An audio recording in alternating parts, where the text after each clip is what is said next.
Bueno, yo quiero comenzar la presentación del maestro Raúl Hernández con una frase de Bachelard que transitoriamente describe nuestro encuentro de trabajo para esta presentación. La mano tiene sus sueños y suposiciones. El arte es un conocimiento silencioso que trasciende la frontera de la conciencia y que convive con entornos cotidianos y modos de ser. A propósito del arte como forma de conocimiento, Da Vinci apuntó que es un conocimiento que representa mentalmente la realidad percibida y sentida por el artista. Los situacionistas se aventuraron en proponer al arte como un conjunto de sensaciones traducidas en ideas e imágenes, con la ambiciosa intención de cambiar el mundo que percibían como una sociedad del espectáculo. La propuesta pretendía superar las condiciones fragmentarias de la vida a las que estamos sometidos en esta sociedad del espectáculo. En tiempos de percepción repartida de la realidad, el arte posiblemente es el relator capaz de contar la otra parte de nuestra propia historia, la forma más sincera de conocimiento, porque en una obra encontraremos la clara conexión de los sentidos del creador con el mundo. El maestro nació en el año de 1943 en Ensenada, Baja California. Estudió arquitectura en la UNAM, planeación urbana en la Real Academia Danesa de Bellas Artes en Copenhague, Dinamarca. Estudió en la Escuela Nacional de Artes Plásticas y la maestría en Artes Visuales también en la UNAM. Tiene publicaciones sobre la teoría y la práctica del diseño y del arte en las culturas contemporáneas, además de ilustraciones de varios textos. Ha participado en múltiples exposiciones individuales y colectivas de dibujo, pintura y gráfica. Es profesor fundador de la División de Ciencias y Artes para el Diseño de la UAM. Su práctica docente se ha alternado entre las carreras de Arquitectura y Diseño de la Comunicación Gráfica. Ha sido también profesor visitante en el Departamento de Composición de la Escuela Técnica Superior de Arquitectura en la UNAM, en la Universidad Politécnica de Madrid, España, y profesor investigador en el Departamento de Diseño Gráfico, en la Universidad de Arte Tama de Tokio, Japón. En la UAM Xochimilco fue jefe del Departamento de Síntesis Creativa del 91 al 95, fue director de la División de Ciencias y Artes para el Diseño. Ha trabajado como promotor cultural y ha sido coordinador de extensión universitaria en los periodos del 80 al 83 y de 2008 a 2009. De 2009 a 2011 fue coordinador general de difusión de la UAM. Actualmente desarrolla sus funciones académicas en el Departamento de Síntesis Creativa y hoy presenta un tema titulado Arte Visual y Conocimiento alrededor del sacrificio. Adelante, Raúl. Gracias Jael. Gracias a todos por estar aquí. Y bueno, estoy como emergente en este momento y tuve que echar mano de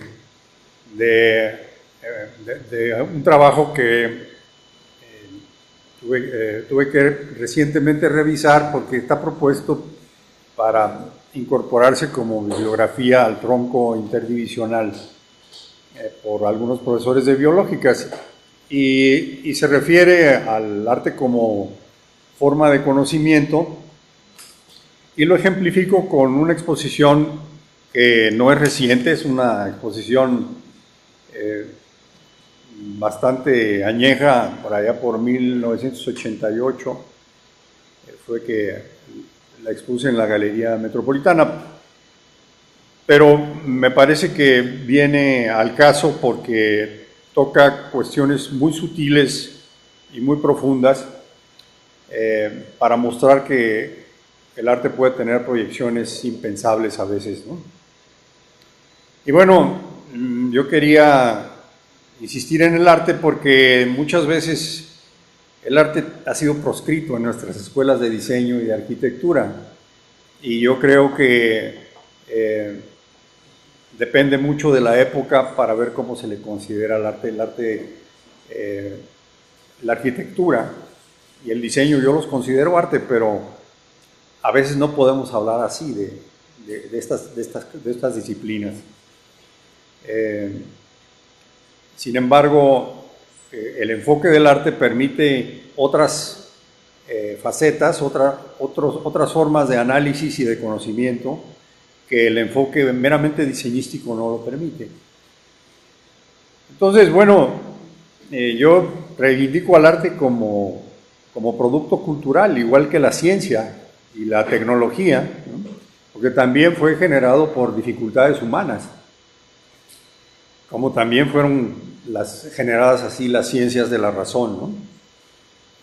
Y bueno, las artes provienen, el arte o las artes provienen de la facultad humana, de la sensibilidad estética, pero eso que antes se denominaba gusto, el gusto, ¿no? Y todo ser humano, toda persona posee una sensibilidad o una cultura estética, ¿no? Como también posee la cualidad racional. Y así como hay una posibilidad de inducir abstracciones de la experiencia empírica y deducir conocimientos para explicar y conocer el mundo, también hay la posibilidad de conocer sensiblemente el mundo. De modo que entonces la razón y la sensibilidad determinan modos diferenciados de aprender, de apropiarse del mundo. Y se concretan hoy en los productos de la cultura científica y la cultura estética, ¿no? Ahora, algo que ha dominado en el proyecto civilizatorio occidental ha sido el dominio, pues, de la ciencia. Pero siempre lo estético está impregnando, ¿no? A veces de modo totalmente manifiesto, pero a veces subrepticiamente, digamos, prácticamente todos los productos de la cultura. Y los dos modos de aprehensión del mundo se integran a la experiencia vital inmediata, aunque el pensamiento dual instrumentalista de la modernidad, sobre todo de la modernidad occidental, en realidad occidente y modernidad son prácticamente lo mismo, aunque la modernidad los haya separado.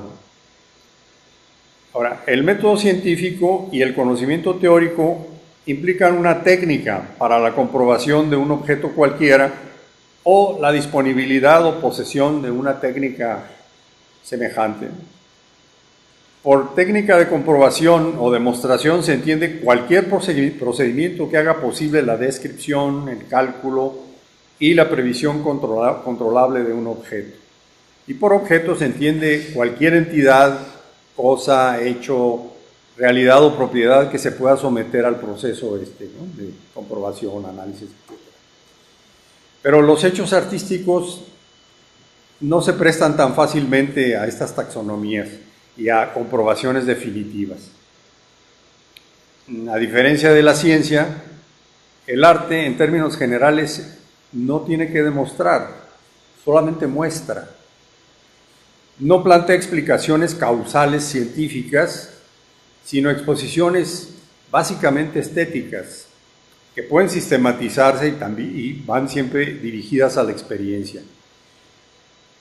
Es decir que, aunque puede hacerlo, puede explicar, no está orientado a la argumentación o a la demostración intelectiva propia de las ciencias sociales y las humanidades. No excluye la explicación conceptual, pero recurre en gran medida a las acciones productivas de expresiones significantes y afectivas, a la aprehensión sensible de las imágenes y al vocabulario poético, los cuales son aspectos propios de la dimensión estética. No está de más subrayar que el valor probatorio de lo estético es meramente convincente y depende del reconocimiento social, de la adecuación de los contenidos y la expresión estructurada que se muestra finalmente en una forma, ¿no? O en un conjunto de formas. Descubrir las formas y el sentido de la realidad requiere de la complementación de la sensibilidad y la lógica, del juego alterno de la razón y de la intuición, del análisis y de la síntesis. La razón aislada, para comprender, procede separando la realidad en vertientes que no siempre puede volver a unificar. La sensibilidad aislada es totalizadora y no siempre puede especificar, verbalizar o cuantificar. La visión adecuada, entonces, en una situación determinada, en un contexto específico, depende de la simbiosis de las dos funciones y de esa fusión dependen el pensamiento y la comprensión correctas. Lo correcto, lo adecuado, será entonces todo aquello que conduzca a una visión despierta, integradora, la percepción de la complejidad que atraviesa las pantallas parciales o fragmentadas de lo ilusorio. La obra de arte no es necesariamente una ilusión enajenante, como muchas veces se supone, sino que puede señalar y estimular la percepción de diferentes dimensiones de sentido de la realidad, entendiendo que la realidad probablemente está más allá de cualquier filtro de percepción, ¿no? Está más allá, probablemente solamente en conjunto puede uno, en conjunto con diferentes modos de aproximación a la realidad, puede uno acercarse a eso que probablemente sea inatrapable. Ahora, por otra parte, el artista no siempre puede explicar la totalidad de lo que hace, porque muchas de las acciones y contenidos que se dan en la factura o que emergen en su obra no son predeterminados conscientemente en el proceso creativo. El artista puede formular racionalmente pautas generales que determinarán el sentido de su obra y los criterios y categorías de la estructuración formal que van a expresar. Pero gran parte de las propuestas significativas y configuradoras de esta obra vienen de esa dimensión del espíritu humano en la que residen las fuerzas esenciales que hacen posible la objetivación del sentido estético. Donde para Marx, por ejemplo, dice la realidad objetiva se convierte en realidad de las fuerzas esenciales humanas, en realidad humana, y por lo tanto en realidad de sus propias fuerzas esenciales. Freud, por su parte, se refiere al inconsciente como el conjunto de experiencias y pensamientos discriminados, permanentemente activos y causales, pero diferenciados de lo consciente, cuyos efectos están en mayor o menor medida presentes en gran parte de la actividad psíquica y las acciones productivas cotidianas. Y son causa también de los estados patológicos del consciente individual y colectivo.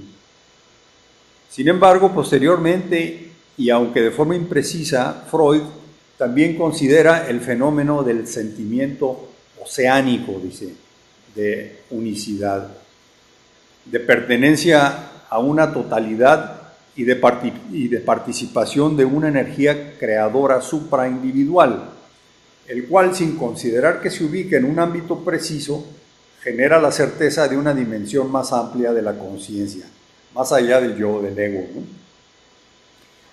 Carl Jung, por su parte, investiga la naturaleza de la psique y sus contenidos simbólicos y arquetípicos. En un periodo de la historia humana, dice, en que toda energía disponible se emplea en investigar la naturaleza, se presta poca atención a la esencia del hombre, que es la psique, aunque se hacen muchas investigaciones en sus funciones conscientes. Pero la parte de la mente de verdadera complejidad y desconocida, en la que se producen los símbolos, está aún virtualmente inexplorada. Parece casi increíble que aún recibiendo señales de ella todas las noches, resulte tan tedioso descifrar esos mensajes para la mayoría, salvo para unos cuantos que se toman la molestia de hacerlo. El mayor instrumento del hombre, su psique, está escasamente atendido y con frecuencia se recela de ella y se le desprecia. Es solamente psicológico, significa con demasiada frecuencia no es nada. Esta dimensión parece ser la misma en que para Arthur Koestler se establece un complejo juego de polaridades entre la lógica y la intuición para proteger y catalizar la incubación de las ideas, en tanto que para Sayoli es el campo donde se establece la psicosíntesis y confluyen las energías conscientes, el yo consciente y el yo superior transpersonal en la transformación y sublimación de las energías primarias en potencial creador. La creación es una de las formas de causalidad productora. En ella se subrayan las novedades y la imprevisibilidad del resultado de un proceso implícito en los usos que refieren la creación a las actividades humanas, como cuando se habla de creación artística, literaria o científica.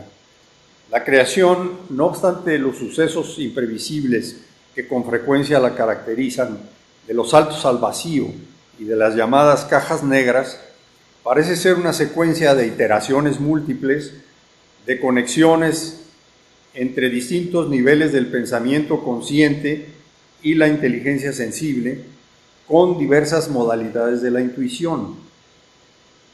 La intuición, por su parte, la dinámica de la intuición, esa sospechosa intuición, entre otras múltiples operaciones, implica la revelación de propuestas a la conciencia, que son síntesis emergentes e instantáneas de procesos inconscientes extensos y complejos.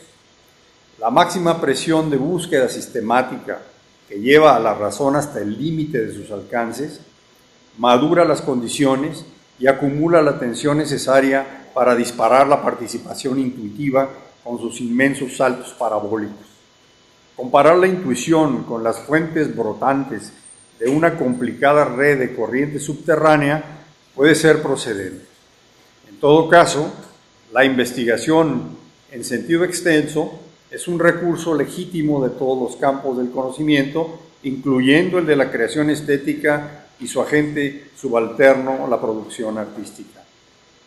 Y si la creación responde a una dinámica de búsqueda y encuentro que va haciendo conscientes sus usos y sus acciones, previéndolos o cuando estos ya han sucedido, entonces el proceso creativo mismo es una forma de acción holística que le da sentido y dirección a varios modos particulares de investigación teórica y experimental.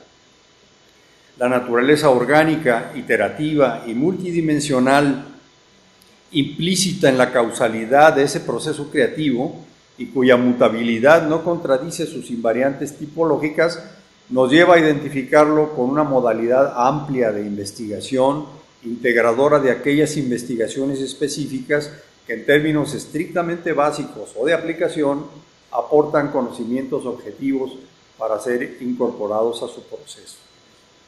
La vuelta al origen de la palabra investigación nos indica su verdadero sentido: inquirir, indagar, buscar. Y bueno, aquí recurro al sentido y al significado del término investigación en diferentes lenguas, porque es diferente el sentido de la investigación en varias lenguas. A lo que yo voy es que la investigación no es solamente aquella que se entroniza en una investigación pura, en una investigación meramente teórica, y otras formas de investigación que jerárquicamente tienen niveles inferiores. Hasta estas investigaciones que realizamos los diseñadores y los artistas, que son consideradas como investigaciones talacheras o investigaciones aplicadas o prácticas, ¿no? Yo creo que todas las formas de investigación tienen un nivel y un valor dependiendo de dónde surgen, para qué se aplican, en fin. La investigación pura o fundamental se centra en una interpretación teórica, básicamente especulativa de la realidad. En un exceso de arrogancia, se entroniza sobre una pirámide de jerarquías en la cual el estrato inferior lo representan la investigación práctica y otras formas de búsqueda que operan sobre lo empírico, lo imaginario, lo sensible y lo experimental.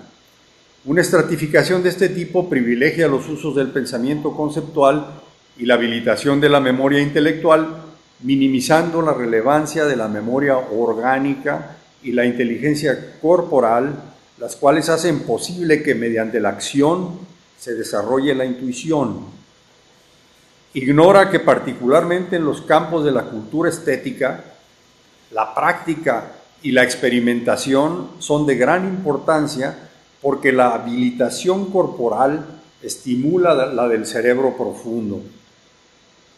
Ese trabajo de la mano que acabas de mencionar estimula la acción del cerebro profundo. La actividad corporal y la actividad intelectual son rigurosamente complementarias. Ambas deben ser practicadas para el equilibrio de nuestra totalidad. el arte reivindica la práctica, expresada aún en la actividad manual. Las prácticas técnicas tradicionales o actuales, como una necesidad para la reintegración del espíritu y el cuerpo, de lo psíquico y lo orgánico, dicho de otra forma, del ser en su totalidad. Actualmente, el arte ha perdido su finalidad integradora y se ha extraviado en las dinámicas de la velocidad y del mercado. Sin embargo, puedo afirmar que es solamente a partir de ciertos ritos fundamentales que el arte puede reivindicarse. Creo que aquí me fui demasiado radical.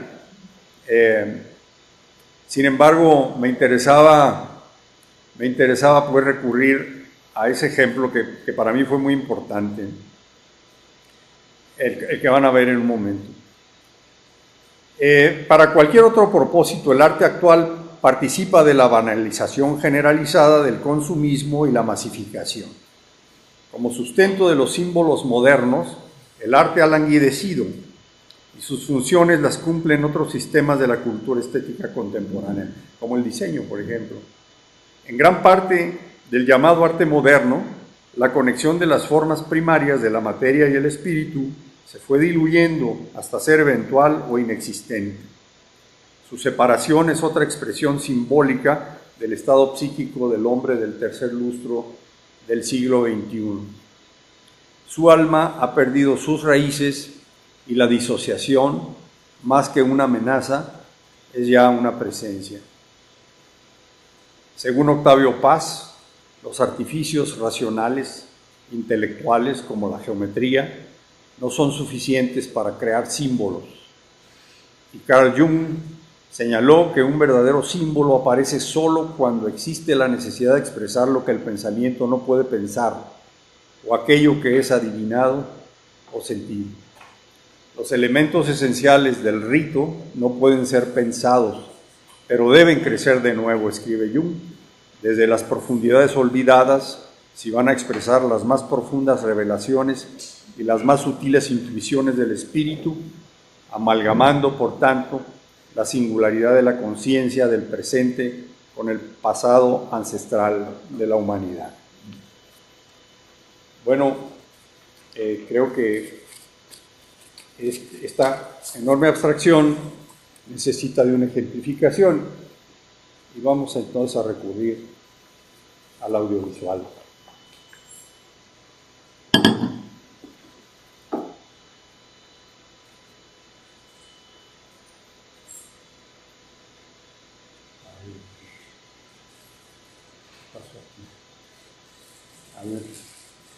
A ver una audición. No es el.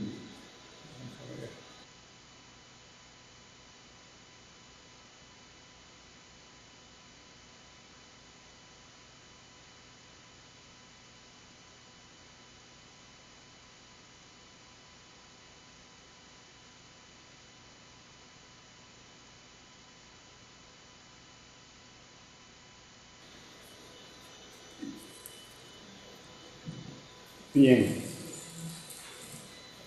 El mundo indígena, aun cuando se presente, vamos a esperar un momentito, todavía hay un prefacio aquí, aun cuando se presenta bajo la forma de un aparente folclore, sigue siendo, a pesar de los innumerables estudios que se han emprendido sobre él, un misterio insondable.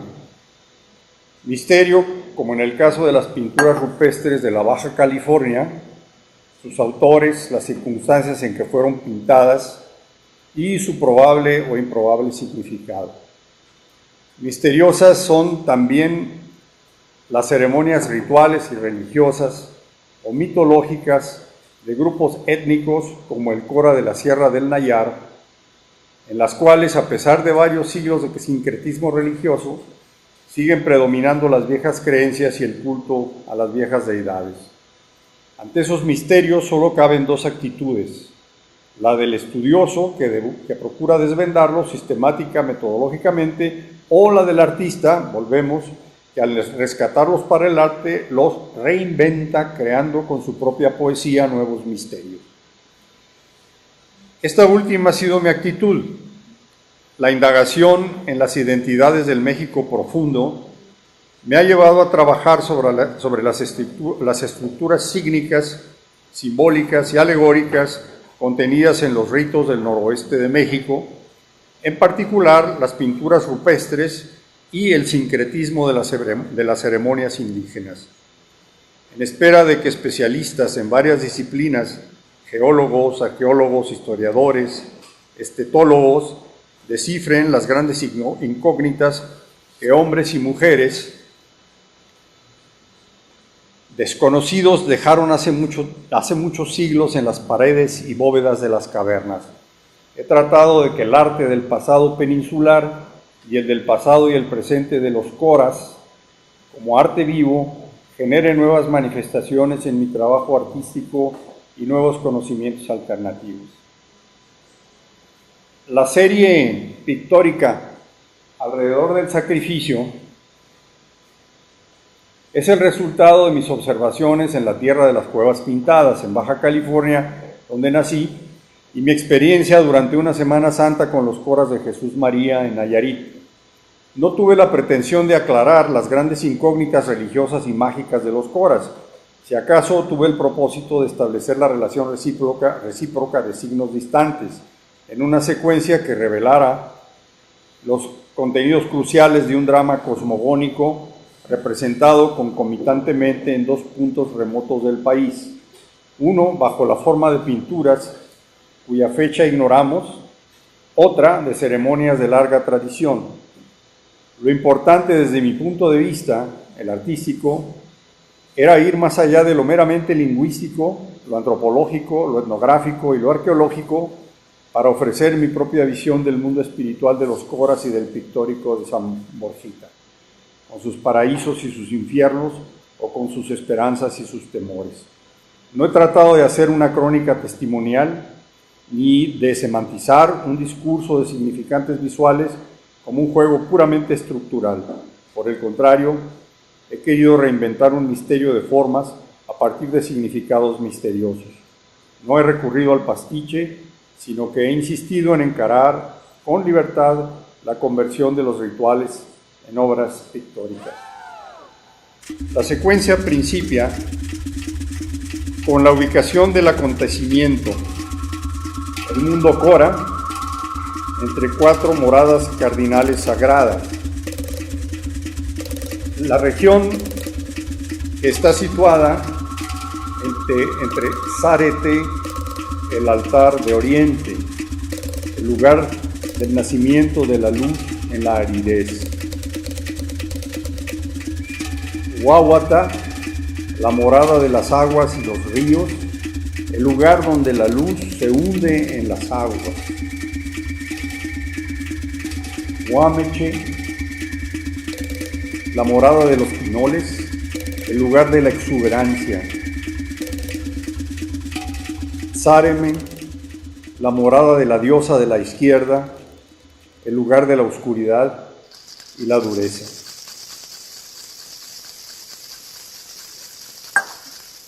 La iniciación tiene lugar con la presencia femenina, húmeda y lunar, presencia que no se repetirá a lo largo de la ceremonia. Las diosas conciben y amparan el proceso mágico. Tatey Kamena, la muchacha virgen. Tetewa, la señora de la tierra. Tatey Chevimú, la señora de las aguas, del mar y de los ríos. Abuasimoa Tacuate, nuestra madre la lluvia. Yuriteícame, la señora del maíz rojo, y otras representaciones del ámbito del cultivo, el nacimiento, la nutrición y la sustentación. La sacralización o la demonización. Todos los seres participan trascendiendo la existencia cotidiana. La bendición de los animales es una manifestación de lo divino, la bendición del mensajero. la bendición de los caballos, el blanco, el principio, el negro, la consumación. La polaridad oscura comienza apenas a esbozarse. Es todavía una potencia, una posibilidad, un dibujo gestual, un trazo caligráfico. Blanco sobre blanco primero.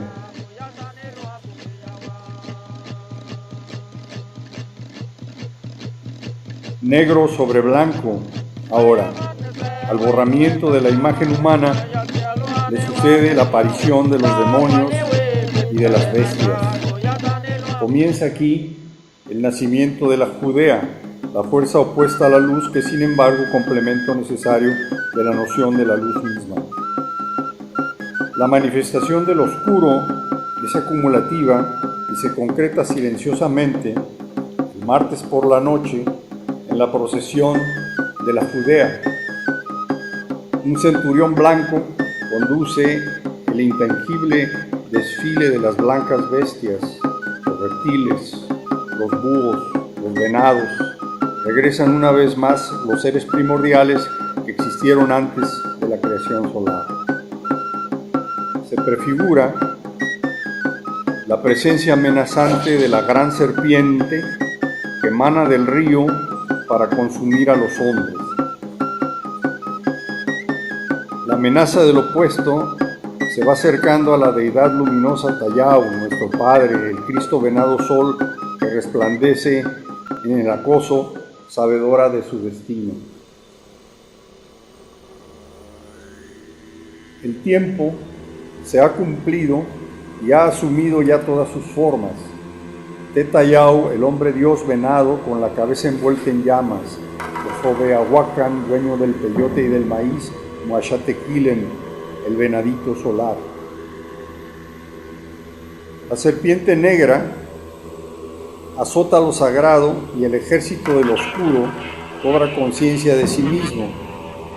Conocedores de su poder, los bufones de la muerte, los borrados, adquieren el color, manifiestan la conciencia de su ser con una exaltación enloquecida y policroma. Visto, requiere visto, andamos alegres, andamos alegres. La conciencia de lo oculto posee ya el mundo como su ámbito propio. Achacute huene, a nuestra casa venimos, a nuestra casa venimos. El Cristo venado, sol, ha iniciado su agonía. Los golpes de muerte se repiten uno tras otro, lenta, persistentemente. Sobreviene paulatino el oscurecimiento, la serpiente negra devora el mundo.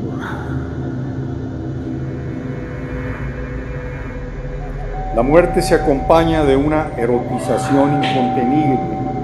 Giran frenéticas las fuerzas opuestas. Moaritse Moájara, Moaritse Moájara, Moaritse Moájara. El acoplamiento de las tortugas es el símbolo del deseo instintivo e inmediato. La convicción de que la inmolación es necesaria para el renacimiento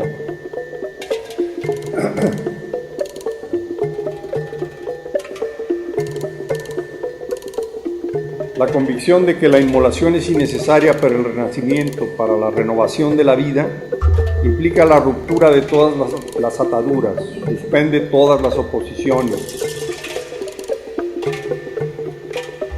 La danza de la tortuga funde y confunde a Eros y Thanatos. Lo profano reenfrenta a lo sagrado. La misma muerte es la puerta de la creación. El clímax del drama se aproxima. El viernes, día de la sangre, la inmolación es inminente. El centurión negro se dirige al sacrificio. La oscuridad, la destrucción y el caos se desbordan. El sacrificio humano, el sacrificio se consuma con el abatimiento del venado solar.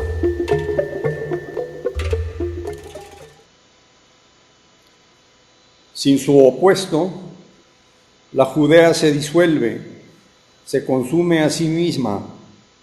Después de la consumación, las fuerzas del oscuro se disipan.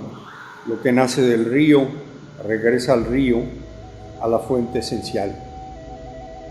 Al ser el agua purificadora y generadora, devuelve al hombre su forma originaria, la inocencia. Vislumbra el potencial hombre de conocimiento, el hacedor, el ensoñador, el alegorista. El agua penetra en la esencia misma de la semilla, haciendo germinar un nuevo ciclo vital. Es el principio del poder de vida que gira alrededor del sacrificio. Muchas gracias.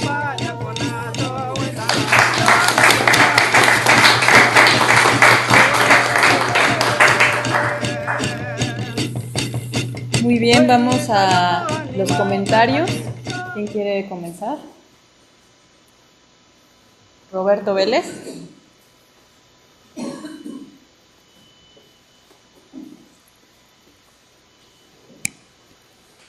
Bueno, tú expresas algunas dudas de que si el arte,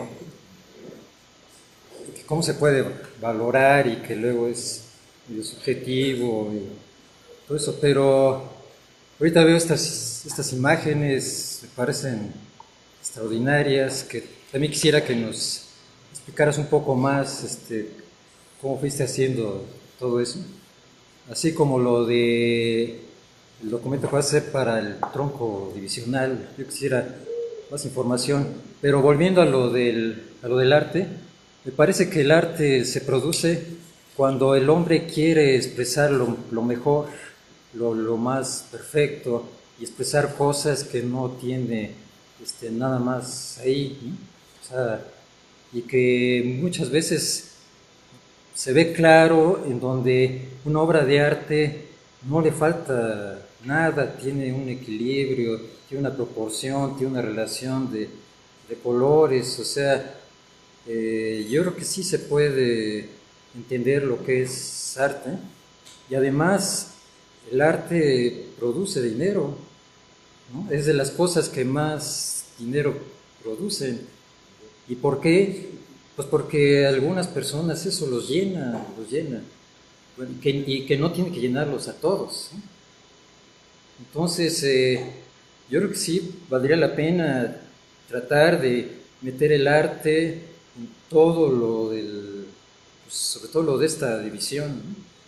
En diseño gráfico, en diseño industrial, en arquitectura, que a lo mejor no logramos cosas tan bellas como las que nos has presentado, pero yo creo que hay que tratar de intentarlo, y seguramente lo que se produzca va a ser más valioso.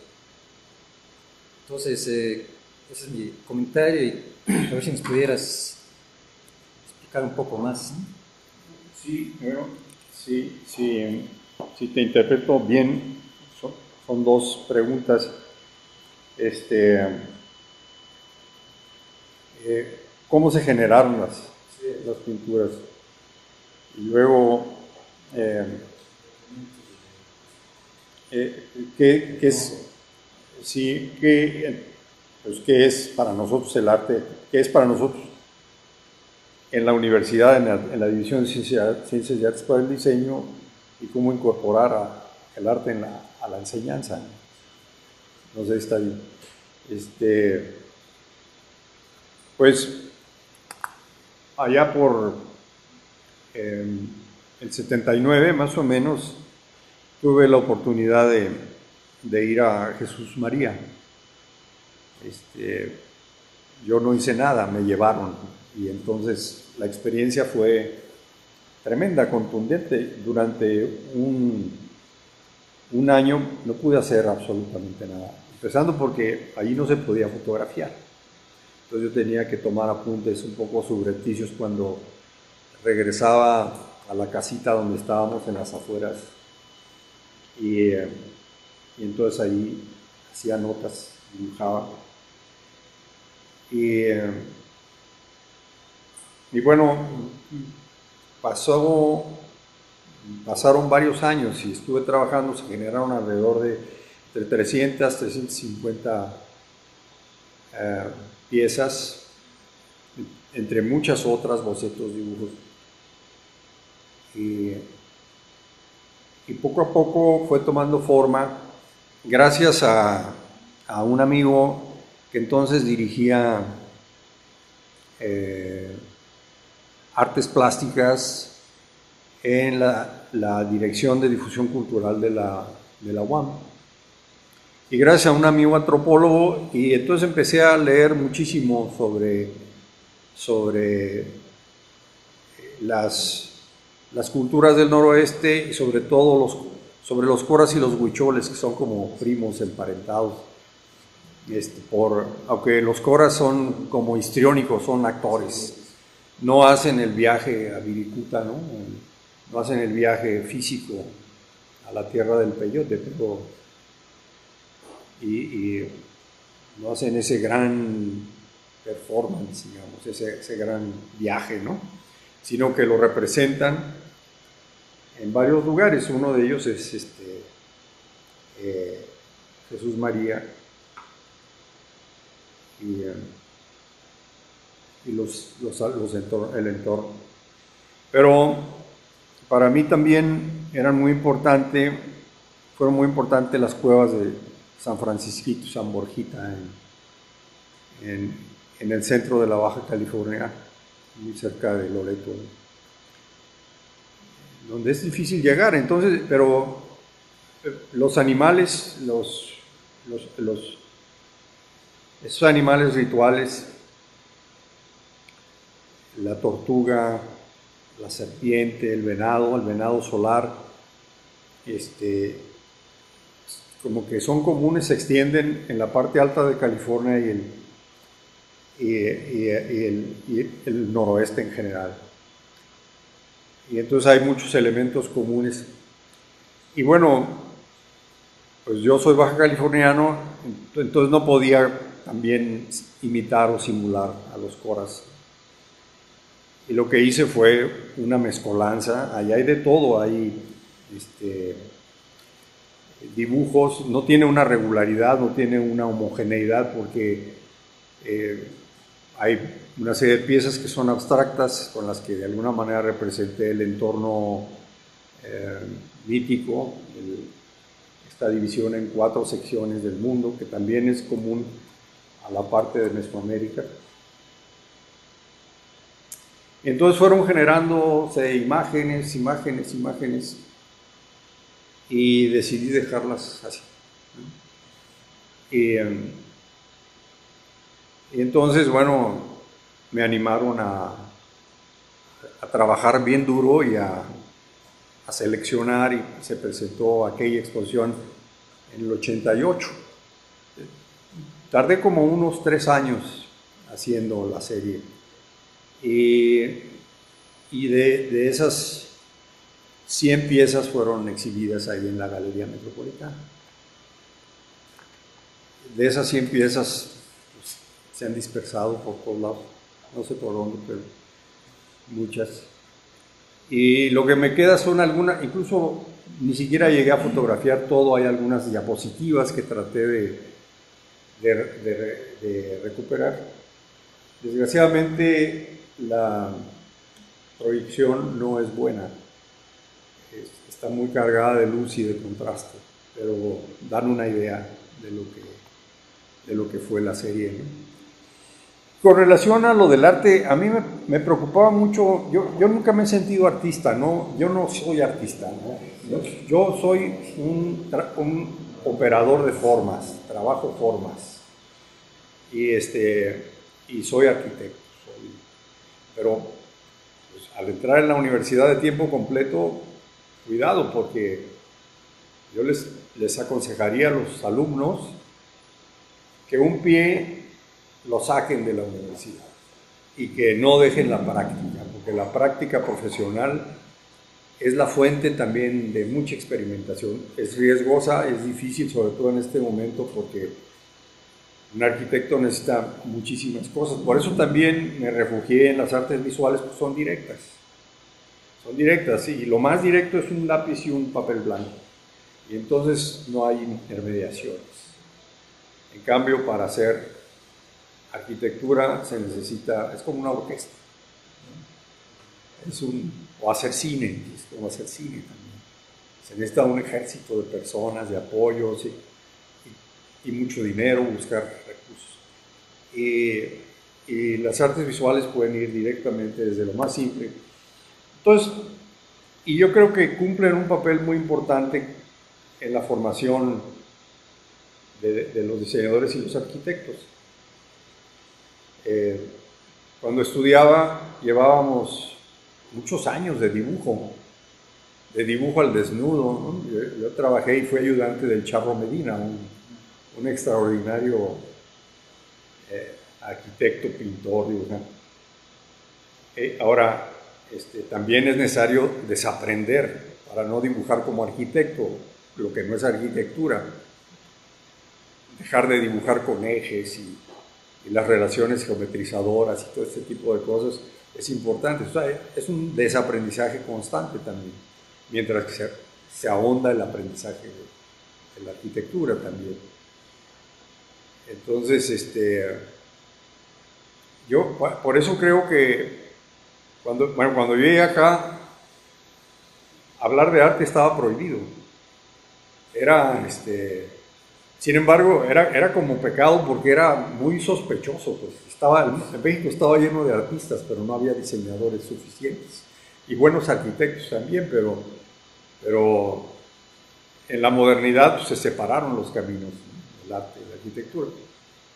Y entonces acá, pues yo me acuerdo que no podíamos hablar de arte. Sin embargo, a los diseñadores y arquitectos les daba comezón no ser artistas y también no ser científicos, porque aunque se quería volver científica la formación y nos obligaban a racionalizar, tampoco lo éramos. Y la arquitectura y el diseño, sin un soporte estético, son una ingeniería muy pobre. Entonces, son realmente partes fundamentales de la cultura estética y puede verse como arte o como diseño. Yo no puedo no puedo hacer esa separación.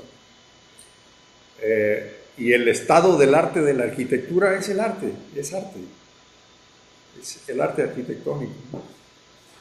Y observarla y recorrer la arquitectura, hacer secuencias de recorrido y experimentarla sensiblemente y gozar la arquitectura, vivirla de esta manera con los 5 sentidos en sincronía, es una experiencia artística y estética, ¿no? Entonces, y pensar, imaginar y proyectar sobre esta base es hacer arte. Y entonces, bueno, por eso pienso que es importante retomar, no sobrevalorar el arte, pero tampoco sobrevalorar el potencial de los diseños que necesitan de otras facetas de aproximación y de conocimiento para entrar en su realidad, ¿no? No sé si eso responde. Perdón, ¿qué se piensa hacer para el tronco divisional? Decías que es...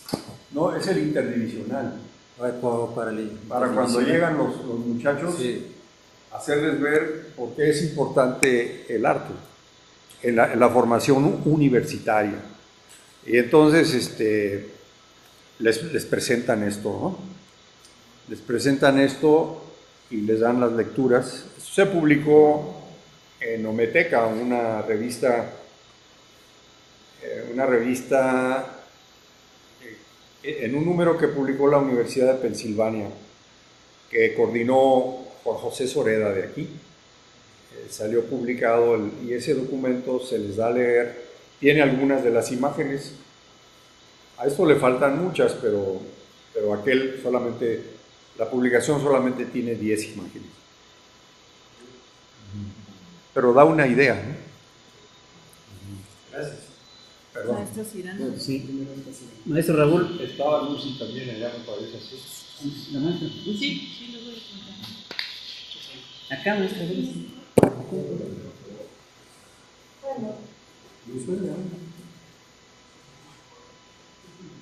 Tú eres Nayarita. Sí, por eso lo voy a felicitar. Me da mucho gusto, me siento orgullosa de que se represente a mis paisanos y el arte de esa manera, ¿no? De veras, te felicito de corazón. Raúl, yo creo que pocas veces he visto esta representación a través de esos ojos de diseñador y artista fundidos en la sumatoria de la cultura que necesitamos, yo creo, transmitir. Me fascinó y creo que hace 25 años que hiciste esto, según comentas, ¿no? Entonces, estoy, de veras, corazón, te felicito y ojalá podamos tener esa exposición acá para volverla a verla. Yo no me ha tocado ver así de cerca y te felicito todos esos elementos que tienen que ver con pues, nuestra transmisión, lo que transmite esa cultura en lo personal. Creo que nos dice muchísimo y podemos decirle mucho a los alumnos que lo que comentas, ¿no? Cómo podemos transmitir el arte, la cultura y el conocimiento a través de nuestras raíces, ¿no? Que creo que es importantísimo. Gracias, Luis. Pues es una cosa, la esencia del drama cosmogónico yo creo que la repetición es lo que le ha permitido a estos pueblos, a los coras, a los huicholes, y de otra manera a los propios rituales que apuntan hacia esa dimensión de la realidad psíquica o cosmológica, lo que les ha permitido permanecer y todavía rehacerse y revitalizarse y defenderse como pueden contra la cultura occidental que se los traga, ¿no? Y que los muchachos, los jóvenes se van porque no hay trabajo, porque los absorbe la industria, se van a Estados Unidos, y se va perdiendo poco a poco, pero ellos hacen todo lo posible por conservar ese espíritu amplio, más allá del ego individual, personal, colectivo, que los hace revitalizarse. Y esa búsqueda de esa dimensión extraegoica, individualista, muy propia de la cultura occidental, la tienen muchos pueblos. Por ejemplo, me di cuenta en Japón lo que significaba en algunos aspectos del budismo, es de lo que se trata, ¿no? De trascender esa visión egoísta, digamos, de la cultura occidental. Y entonces a eso apunta, por eso a mí me noqueó durante un año, o más, ¿no?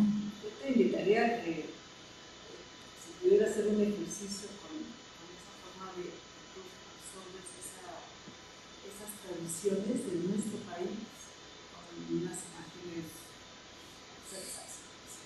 Pues gracias. Acá, por ejemplo, acá, con los elementos del color, con los textiles y las tradiciones que tienen otras culturas, pero con también una visión del arte y del diseñador y una vista, yo creo que de un arquitecto con esa sumatoria, ¿no? La historia y la indumentaria, ¿no? que Tere ha desarrollado también es muy importante. Desgraciadamente, en las universidades o en nuestra universidad no tenemos esa línea de estudio, ¿no? Que sería muy importante. Sin hacer folclorismo, ¿no? Pero sí. Maestro Cirano. Maestro Raúl, yo quiero comentar que es un enorme trabajo y por ende una gran obra. Pero a mí me parece, o sea, que es importante, yo reflexionando en ese sentido, o sea, que pudiese existir pues un libro, ¿por qué no? O un manual, ¿no? Es decir, algo que quede ahí o que esté, es decir, para que todos nos enteremos, bueno, aparte de los que ya conocemos tu obra, ¿no? Pero indudablemente hay muchas cosas que desconocemos, ¿no? Y que no nada más se quede en la memoria, en toda esa tecnología ahora, ¿no? Sino que exista realmente algo impreso. A mí me parece que sería muy, muy valioso, muy importante, ¿no? Yo no quiero pensar, o sea, que algún día que tengamos que dejar nuestra universidad, ¿no? Tal vez sabemos muchos que todavía nos resistimos y no pensamos en ello, pero bueno, ahí hay un testimonio, o sea, ahí hay un presente del trabajo que se hizo, porque muchas de las veces desconocemos lo que cada quien hacemos dentro de la propia carrera, dentro de la propia institución. Entonces, repito, o sea, mi sugerencia sería eso, o sea, que se pudiera hacer un buen libro, o sea, acerca de tu obra, o si no, por lo menos una parte, ¿no? Gracias, Sinano. Es difícil, por ejemplo, con el avance de la tecnología, algunas cosas se van haciendo obsoletas y la verdad es que para hacer funcionar este PowerPoint me costó muchísimo trabajo empezando porque las diapositivas ya no existen, han desaparecido y muchas ya están enfermas, ¿no? Tienen hongos y cosas así. Entonces por otro lado, las piezas se diseminan o pues, algunas veces tuve que venderlas. Y con mucho gusto, porque me gustaba moverme, viajar y bueno, todo cuesta y las vendía o donaba algunas cosas y se ha ido reduciendo. No queda mucho. Y a veces a los muchachos se las paso para que vean cómo se puede atrapar la esencia de un sentido y traducirse a imágenes, ¿no? Pero va siendo cada vez más difícil. Jorge. Bueno, a mí me llaman la atención varias cosas, ¿no? Cuando hay algunos arquitectos que cuando hacen cosas de artes plásticas, pintura, dibujo, etcétera, ¿no? Hay un olor característico a la arquitectura, porque es la disciplina de la que vienes y obviamente está intoxicado, entre comillas, con la disciplina de cada uno. Con estas obras, estos cuadros o estos dibujos, yo si me lo enseñan desde fuera no puedo localizar, no puedo imaginar si lo ha hecho un arquitecto, si lo ha hecho un dibujante, aunque el dibujo es la base de las artes plásticas, ¿no? Entonces, y hablando precisamente de artes plásticas y los arquitectos, podríamos poner como ejemplo a la española Susana Solano, que es claro el olor a arquitecto en lo que hace, ¿no? O incluso una cosa más práctica, pues Gehry con esas filigranas que hacen el Guggenheim y demás, ¿no? Entonces, me gustaría saber si te atreverías a replicar este trabajo y hacer algo ahora, a ver qué sale, que es lo que he hecho yo volviendo a México después de 12 años, y en mi caso es un trabajo sobre el centro histórico del DF de fotografía. Hay un antes y un después, claro, que en el caso tuyo, yo supongo que los Cora, pues, al ser una etnia de Nayarit y tal, pues ellos mantienen sus tradiciones mucho más monolíticas que el hecho de que, por ejemplo, en el centro histórico del DF haya habido una revitalización y algunos ejes se hayan convertido en peatonal y etcétera, etcétera, ¿no? Entonces, lo del libro, a mí me gustaría, lo que he visto, lo veo para una baraja, por ejemplo. Algo que tenga una índole educativa, que los niños o los adultos puedan jugar y detrás del naipe ponga la representación que has hecho tú, aunque me imagino que también parte de esta obra es una reinterpretación de cosas tradicionales de los coras, ¿no? Entonces, ya está. ¿Sí? Sí, Y otra cosa más, ¿qué haces ahora? Pues ahora estoy de docente recuperando una investigación sobre el dibujo como un poco a la manera de Boigas, el proceso y la erótica del dibujo. La erótica en el sentido de su sensorialidad, su atracción y el proceso, valorando de igual forma o más el proceso que el resultado, ¿no? Entonces, por ahí va esta investigación. Y bueno, me dediqué un buen tiempo a la promoción de la cultura,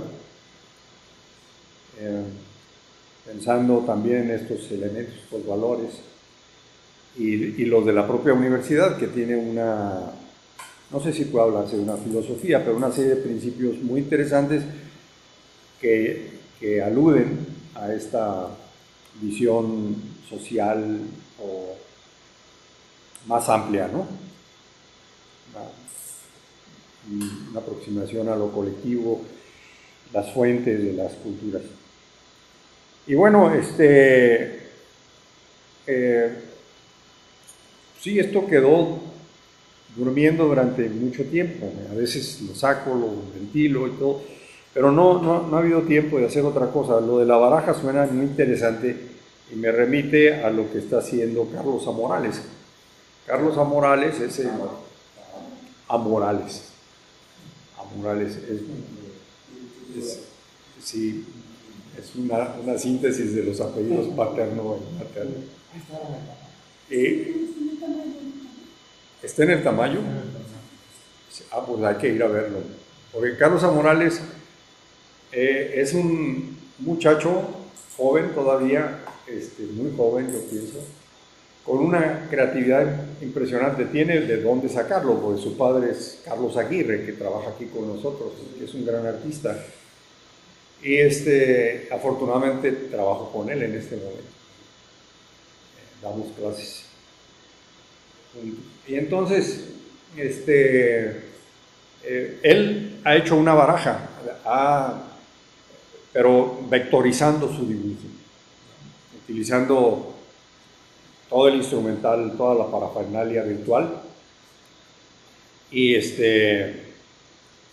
ha hecho una baraja inmensa. Tiene un acervo de miles de imágenes y compone con ellas y juega, usa el azar y hace muchísimas cosas, ¿no? Y hace instalación y obras muy interesantes, muy ricas. Pero bueno, pues tiene la juventud y la energía y el tiempo, porque se dedica precisamente a hacer arte. Y bueno, pues lo que plantea suena muy bien. Ahora lo de hacer arquitectura en función de esta búsqueda, digamos, de la arquitectura como escenario para las acciones culturales, sociales, las coreografías políticas, incluso, pues nada más está que lo inviten a uno a participar en un equipo, porque hacerlo solo está difícil. Pero suena muy interesante todo lo que tú planteas. No sé, por allá. Sí, Leonardo. Sí, gracias. Bueno, gracias Raúl, gracias por tu charla, obviamente súper interesante y muy iluminadora. Ya de alguna forma se mencionó y se respondió aquello que me gustaría preguntarte. De tal manera que entonces me surge una cuestión, porque tu exposición me trajo a la mente un programa de televisión que vi hace poco sobre el descubrimiento de estas pinturas prehistóricas, pero así lejanísimas en el tiempo, en el sur de Francia, la frontera con España, no sé, que se descubrieron por casualidad, por estas personas que les gusta hacer ir por las cuevas, espeleólogos creo. Sí. Y bueno, es un descubrimiento del tamaño de las otras cuevas famosas en España y en otras partes de Francia, ¿no? Pero a mí se me ocurre que entonces quizás el hombre se hace hombre, no cuando domestica el maíz o se hace sedentario, sino justamente en el momento en que hace esas representaciones, ¿no? Y se vuelve espiritual, ¿no? En ese sentido, pues yo creo que tu charla va al meollo del asunto, ¿no? Y el mensaje que quieres dar es muy claro. Yo en un principio hubiera querido saber más en términos antropológicos sobre los coras, por ejemplo, ¿no?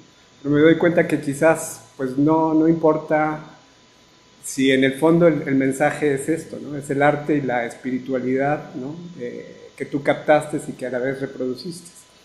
Bueno, yo quería saber tu opinión sobre la arquitectura. Yo creo que, pues no sé si hueles a arquitecto, pero sí hueles a artista. Y si tú no eres un artista, yo no sé quién es un artista. Gracias. Gracias por tu charla. Gracias. Vamos a la UNAM a ver si tienen alguna pregunta ya o algún comentario. Bueno, yo nada más, ¿sí me escuchan? Porque creo que anda un poco mal de batería el micrófono. ¿Se escucha? Sí, te escuchamos perfecto. Sí. Raúl, pues yo lo único que te puedo decir es que, bueno, eres una persona muy modesta porque tienes mucho trabajo y gracias porque este trabajo lo compartes.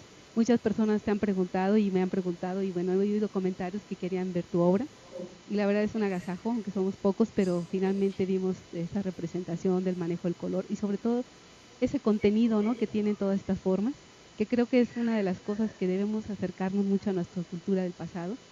La arquitectura la podemos leer pero precisamente por estos sitios, por esas cosmogonías, por esas formas de pensar y por eso tan diversa, tan rica, ¿no?, en nuestro país, en forma, en color, materiales, texturas, yo qué sé. Y eso es lo que nos falta. Quizá es una reflexión muy interesante de no solamente ver tu trabajo a nivel plástico, que también yo en lo particular lo disfruto, se me hace un trabajo con mucho color, además ese contenido pues que hay ahí, ¿no? Y bueno, creo que sí es una reflexión que debemos de seguir haciendo, el rescate. Estamos perdiendo esa cultura tradicional, que ahora llamada folclórica, pero yo creo que es mucho más profundo que eso, donde tiene mucho conocimiento del cual debemos aprender. Hay mucho proporciones, hay secuencias, hay todo lo que podemos decir como un lenguaje universal en la arquitectura, que siempre miramos hacia afuera y no hacia adentro. Y creo que esto nos deja una reflexión de que nuestra cultura es tan diversa, tan rica, y que la estamos perdiendo precisamente porque no hay personas como tú que rescatan este trabajo de mirar hacia acá, hacia donde estamos parados, ¿no? Y creo que es un trabajo muy interesante. Tu visión no solamente de persona artista, porque sí lo eres, sino también esa visión de arquitecto, que por ahí hay mucho que decir, mucho que reflexionar. Es ese contenido que tiene la arquitectura que la estamos perdiendo, porque nos vamos ahora por la forma. Y yo creo que, y por la tecnología, que desgraciadamente a veces nos vemos más tecnólogos, aunque no lo somos, tú lo has dicho perfectamente, aspiramos a ello, aunque no lo desarrollamos tal cual. Y creo que eso es un buen trabajo que nos deja pensar, que nos deja muchas ideas que tenemos que reflexionarles. Y bueno, pues mirar hacia adentro. Creo que para que no se siga perdiendo, aunque lo veamos a veces de manera superficial, ¿no?, solamente la imagen.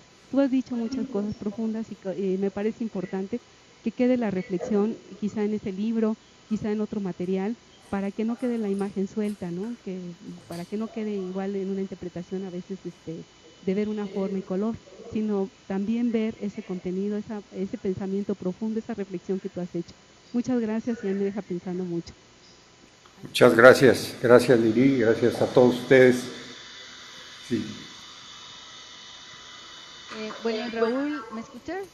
Sí, claro, perfecto. Me preocupó un poco que al principio nos dijeron que no se escuchaba. Te mando un gran abrazo, Raúl. Gracias, Osbelia.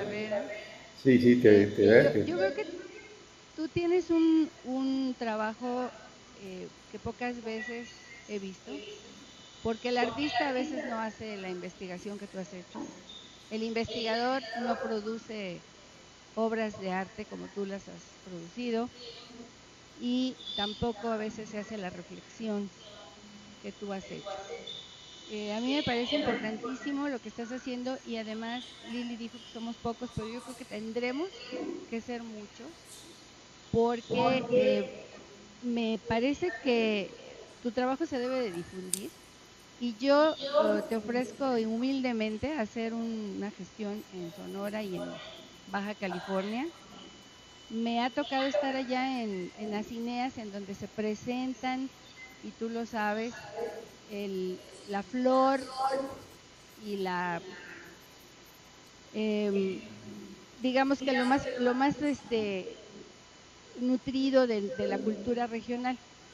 Y no quiero criticar, no quiero ser negativa, pero en ambos casos me tocó ver en Baja California, nos presentaron bailes hawaianos y nos presentaron un trabajo moderno de artistas plásticos que no tenían nada que ver con la cultura cucapá, por ejemplo. Y en Sonora y en Sinaloa pasó un poco lo mismo. Esa investigación que tú estás haciendo a mí me parece que tendría que adoptarla un poco, promoverla bastante en las dos universidades que he mencionado. Yo te felicito ampliamente, me parece que estás haciendo un compendio de un trabajo que es multifacético y me encantó. Yo creo que todo lo que tú dices que no eres, sí lo eres. Y me parece también que además habría que promoverlo. Si tú me lo permites, a mí me gustaría participar en esa promoción y te felicito nuevamente. Gracias y un abrazo. Gracias, Osmelia. No, pues encantado. Nada más es cosa de que le pongamos un punto de partida y listo, ¿no? Gracias, gracias.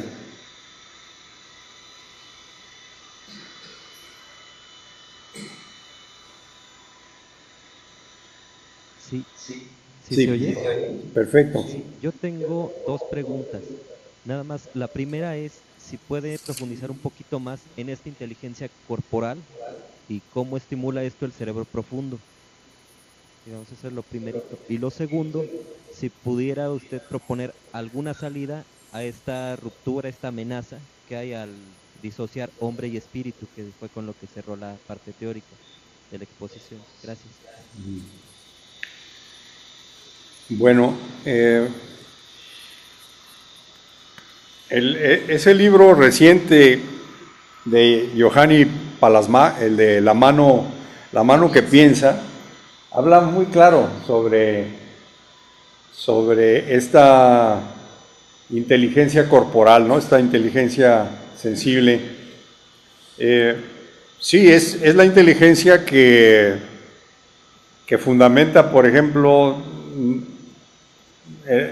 la danza, las gimnasias, el deporte, pero también la práctica del arte y el hacer cosas corporalmente, ¿no? Esto no quiere decir que la extensión virtual electrónica ahora no sea otra forma de corporeidad, pero en la medida en que hay un distanciamiento del cuerpo, del trabajo manual, de la manualidad y de poner en juego todos los sentidos, es decir, el oído, pensar la arquitectura, por ejemplo, en una secuencia de recorrido en función de los 5 sentidos, del olfato, a qué huele la arquitectura, las arquitecturas de barro, por ejemplo, lo que nos explicaba Oscar Hagerman la vez pasada, por ejemplo,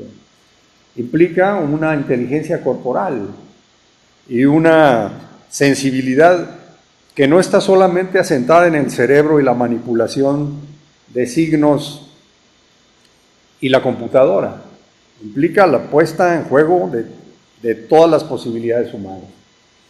Entonces, el cerebro profundo implica eso también, que hay un cuerpo interno y que el cerebro no solamente está en la cabeza y en un órgano encapsulado, sino el cerebro se extiende por todos los sentidos y se extiende así como percibe y absorbe el mundo exterior a través de los sentidos, proyecta también al mundo interior a través de los,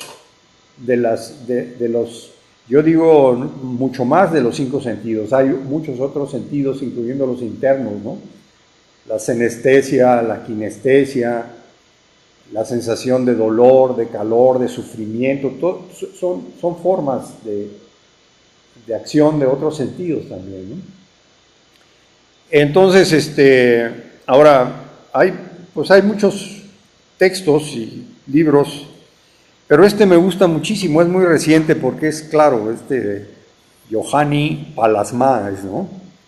No sé cuál es la editorial, es Gustavo Gili, ¿no? Y acaba de salir, yo creo que tiene unos meses de andar circulando, ¿no? Un año, por ahí. Eso, y bueno, esta disociación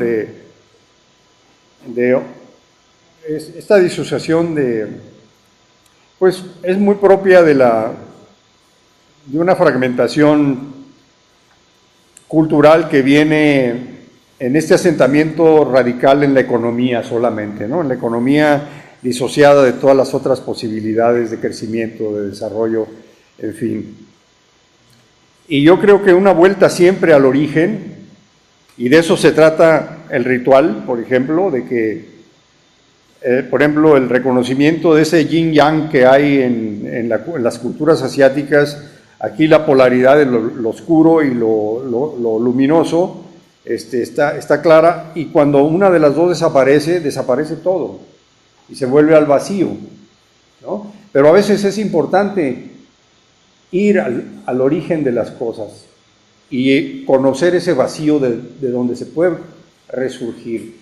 Y no solamente una cultura, sino cotidianamente una persona, ¿no? Hay un momento del día en que debe estar uno, de que debe ir a esa fuente de vitalidad que parece el vacío, pero es el vacío de todas las posibilidades, no es la nada, ¿no?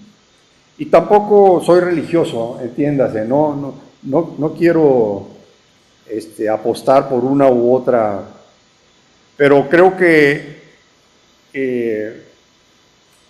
son cosas que pueden comprobarse físicamente y técnicamente también, ¿no? En fin, hay mucho por lo cual seguir conversando. Gracias.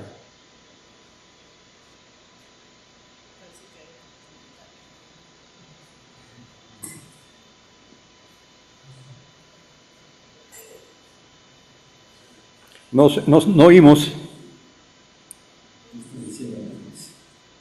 Sí, bueno. Ya. Pues más que nada un profundo agradecimiento, porque de entrada creo que en un contexto donde pues nuestra sociedad, esta contradicción que plantea acerca de nuestra concepción occidentalizada, nuestra sociedad mercantil, producto de esa sociedad, pues tiende a fetichizar todo tipo de manifestación cultural, ¿no? Y bueno, esta fetichización deriva de un concepto de cultura pues muy elitizado, ¿no? Y en este caso creo que nos ha demostrado, por lo menos a mí me ha dejado un sabor de boca muy agradable, porque la cuestión de pensar en esta dicotomía entre la racionalización y lo sublime, ¿no? Generalmente pensamos que el artista no puede racionalizar, o no pretende, no es esa su pretensión, sino todo se deriva de su capacidad sensitiva, ¿no? Y de poder manifestarlo. Y creo que aquí hay un campo de investigación muy profundo, de tratar de comprender una cultura que nos parecería ajena, y que al final terminamos por encontrar esas esas bisagras no culturales sino humanas, ¿no? Entonces creo que yo le estoy muy agradecido porque nos muestra que toda producción humana requiere de comprender, de un ejercicio de comprensión, ¿no? Que es resultado del trabajo de muchos años, ¿no? Y más allá de que sea bonita la obra, que en sí lo es, ¿no? Es esta, eh, toda usted hablaba de la necesidad de desaprender, ¿no? Y me parece, o lo que me ha dejado esta experiencia de conocer su exposición, que en este contacto con otras culturas, pues se desaprende, pero se aprende a hacer, a conformar otro sentido de la humanidad. Digo, más que ser arquitecto o artista, creo que se requieren humanos, calidad humana. Y muchas gracias por compartir la suya. No, al contrario, es una reflexión muy, muy profunda, muy, muy bella, muy interesante, en un plano de realidad pues muy, muy diferente, y que no debemos dejar de enlazarlo con la parte pragmática nuestra, de nuestra actividad, ¿no? Muchas gracias a ustedes. Gracias. Bueno, vamos con Tere, que tenía un comentario aquí en la UAM. Sí. Muy breve. Raúl, yo quiero felicitarte porque ha sido muy, muy bonita esta charla. Nos hemos dado, bueno, yo me doy cuenta de que tu obra plástica es tan elocuente como tu palabra, pero que el goce estético que nos has provocado esta mañana es sensacional, que refleja ese gran don que tú tienes, no solo de interpretar, de captar la esencia de las cosas, de transmitirlas, de comunicarlas, pero con estas cualidades estéticas y plásticas que ha sido como la luz de la mañana, la luz del día que nos lleva a disfrutar eso que plasmaste. Hay obras que dices, quiero verla otro rato, porque qué maravilla, tus cualidades plásticas, tus cualidades son de una riqueza maravillosa. Gracias, Raúl, porque ha sido muy lindo esta mañana. Vale, pero muchas gracias. Muchas gracias. Bueno, yo pienso que la cosa es cómo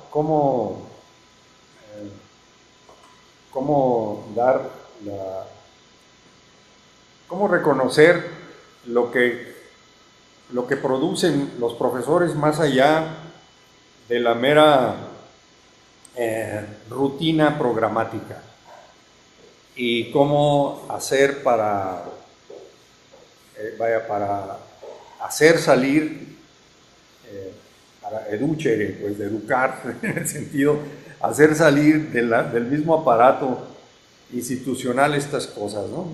Y no vamos a empezar con una especie de ping-pong, de elogios, pero los trabajos que tú has desarrollado, tu investigación cromática, con los textiles, aporta una gran cantidad de cosas que deberían conocerse más allá de los...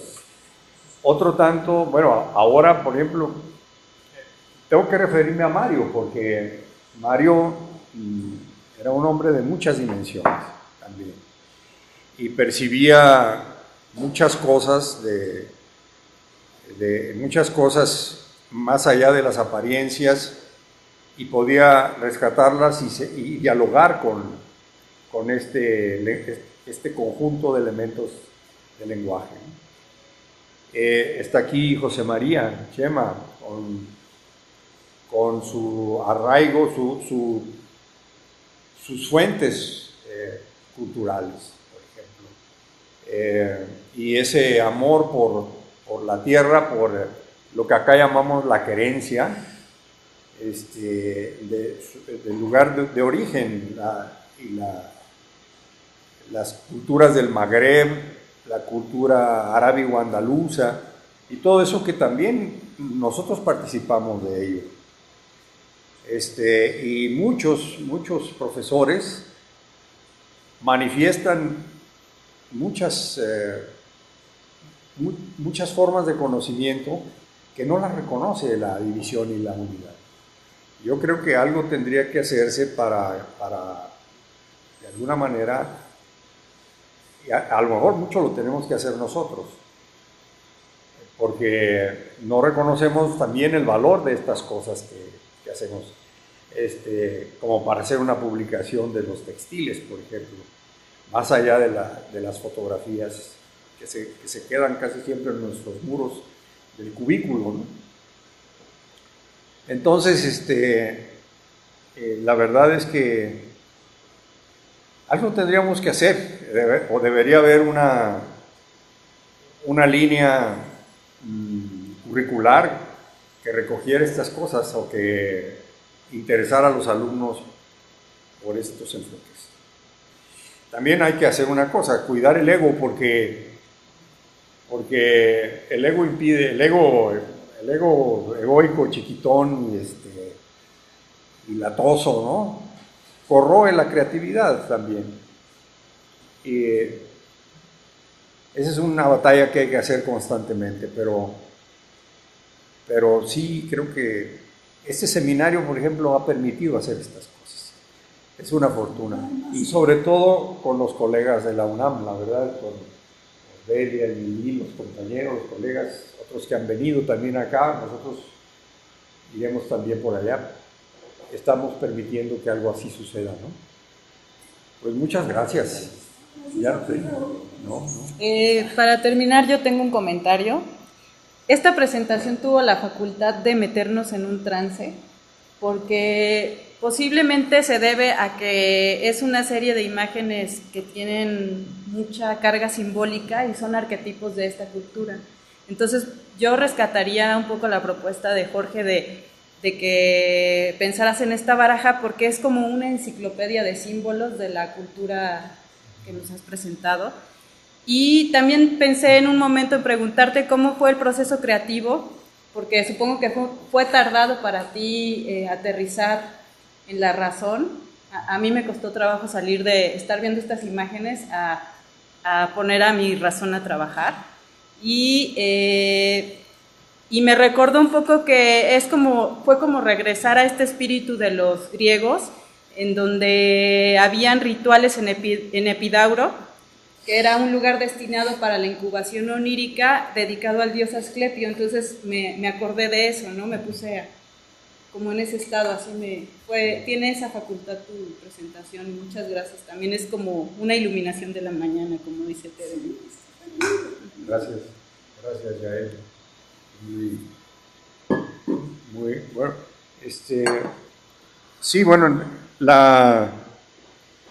hay varias cosas. Por ejemplo, y la buena parte del texto lo tomé ahí, son comentarios de Antonio Rodríguez. Era un portugués, un crítico, Antonio Rodríguez, con algunos libros sobre el arte de México, entre ellos Diego Rivera y la arquitectura también, que me ayudó mucho.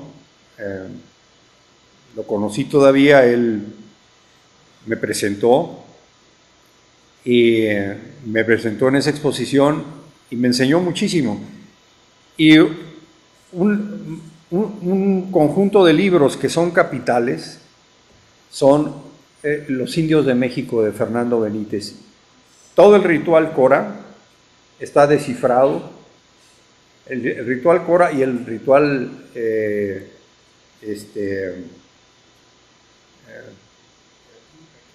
Huichol, pero también muchos otros del noroeste y de varias regiones de México, de Oaxaca también hay. Ese es Fernando Benítez, un conocedor con una gran humildad y una gran carga de conocimiento, y leerlos fue fundamental. Por ejemplo, leer sobre la cultura mazateca y los rituales de los hongos alucinógenos de María Sabina antes de que Wasson y la cultura occidental la destruyeran, la banalizaran y la comercializaran. Él plantea toda la riqueza y el poder enorme de su sabiduría. Hay que leer esos libros, hay que recordarlos, hay que traerlos.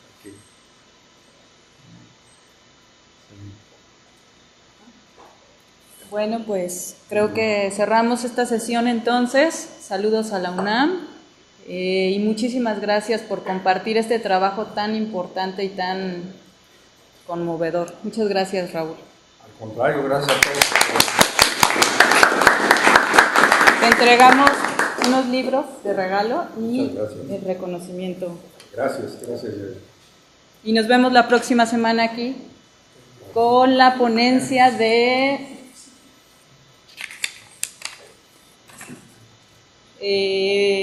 Javier Soria, reutilización sostenible.